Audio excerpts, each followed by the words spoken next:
worry if you can't hear what I'm saying. I couldn't even hear myself. This is the loudest sound you could possibly conceive.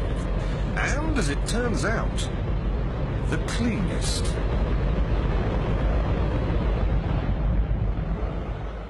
Now, the most amazing thing is that that cloud up there, which was generated by the engine, is just a mixture of hydrogen and oxygen. It's water vapor.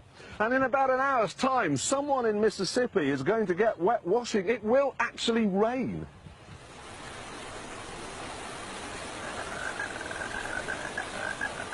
I told you. It's raining. That's unbelievable. Oh. NASA's playing God. It's making its own weather.